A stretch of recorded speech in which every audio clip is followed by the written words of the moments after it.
The next part of Jesus' discussion of forgiveness in Matthew 18 asks the question, is infinite forgiveness shown to us by God? And are we supposed to do the same? Then Peter came to him and said to him, Lord, how often shall my brother sin against me, and I forgive him? Until 7 times? Peter thought he was being really generous. The rule of thumb in those days was you get your revenge. Maybe you're merciful 2 or 3 times, but you get your revenge on your enemies. 7 times? That was a lot. So Jesus' answer would really have shocked Peter. Jesus said to him, I don't tell you until 7 times, but until 70 times 7. Okay, there are 2 different lines of thinking in the commentaries about exactly what that 70 times 7 means. It could mean just 70 multiplied by 7 is 490 times. So on the 491st time, do we get to take revenge? I don't think so. That's more than the number of times most people will sin against me in a lifetime. The other line of thinking is that it means 70 times 70 times 70 repeated 7 times, which is 70 to the 7th power, which is that big number I have written down there. 8,235,430,000,000 times, which is more than the number of seconds in 263,000 years. That's a lot of times for my brother to sin against me.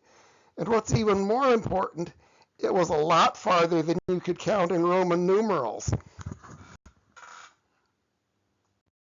So after Jesus had just told Peter that the number of times he needed to forgive his brother was either a big number, 490, or a number so large that no one even knew how to think about numbers that big in those days, essentially an infinite number of times, he told a story to illustrate it. Therefore, the kingdom of heaven is like a certain king who wanted to settle accounts with his servants. When he had begun to settle, one was brought to him who owed him 10,000 talents. Well, in this story, the kingdom of heaven, the kingdom that's all around us, the kingdom of the heavens, but it's where God operates from in our lives, is like a king. The king is the picture of the kingdom who wanted to settle accounts with his servants. Guess what? We're the servants. One of those servants owed him 10,000 talents, and it isn't said here, but the talent was a measure of gold currency. Now here we have some big numbers again. I've seen different estimates of what the value of 10,000 gold talents would be. One of them said 9 million years' wages, approximately. Another one said enough to pay all of Rome's legions for more than 50 years. It's like that big number, 70 to the 7th power. It's such a big number, people couldn't even think that big. But because he couldn't pay, his Lord commanded him to be sold with his wife, his children, and all that he had, and payment to be made. The servant therefore fell down and knelt before him, saying, Lord, have patience with me, and I will repay you all. Okay, this huge number, 9 million years' wages, will selling the servant and his wife and children yield that much money? Nowhere close. But it was the Lord's right to do that. He had a right to collect on his debt as much as he could. Legal right there. But the servant, the one who owed this huge debt that was so big you couldn't even think of the number, fell down and knelt before him. I think I would too, saying, Lord, have patience with me, and I will repay you all. The have patience is a genuine request.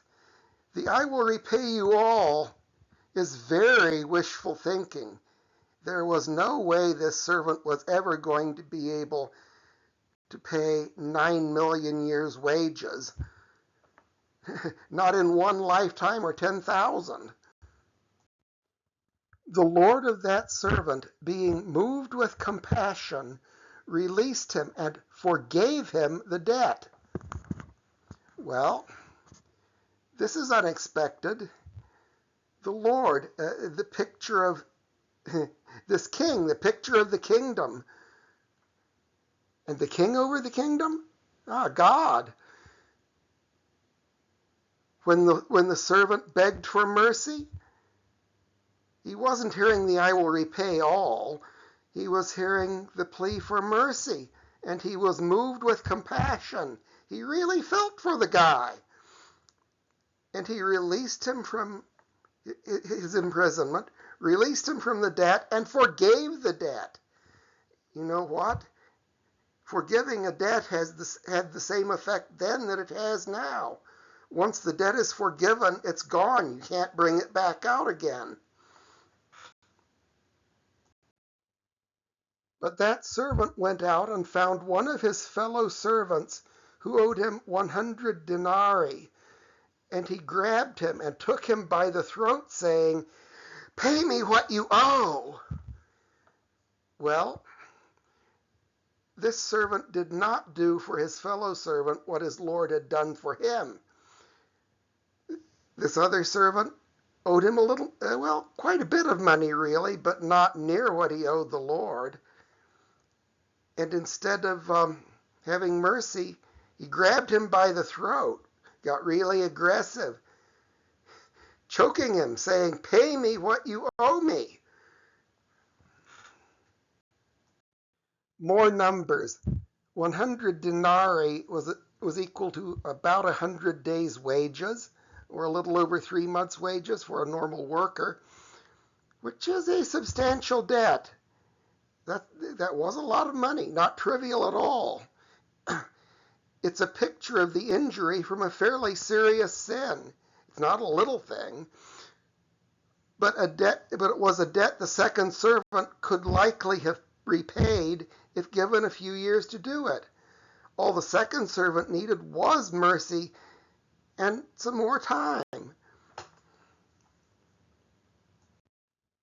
So his fellow servant fell down at his feet and begged him, saying, Have patience with me, and I will repay you. Well, where have we seen these words before? We saw them when the Lord called the first servant in to collect his debt. The first servant, the one who owed the huge debt so big that no one could even think of it, fell down and said exactly the same words. Have patience with me, and I will repay you. Does this work for the second servant? No, it does not. He would not, but went and cast him into prison until he should pay back that which was due. The first servant, the one who was forgiven that huge debt, would not have mercy on the second servant who owed a much smaller debt, one he could actually repay if given some mercy. Instead, the first servant used his legal right, it was his legal right to do this, to cast the second person into prison until he should pay back that which was due. Now a question, how is the second servant supposed to pay back anything while he's in prison and not able to work? Well, that's a good question. And we'll leave it here for today, with the first servant running free and the second servant in prison until he makes a payment that he now can't make.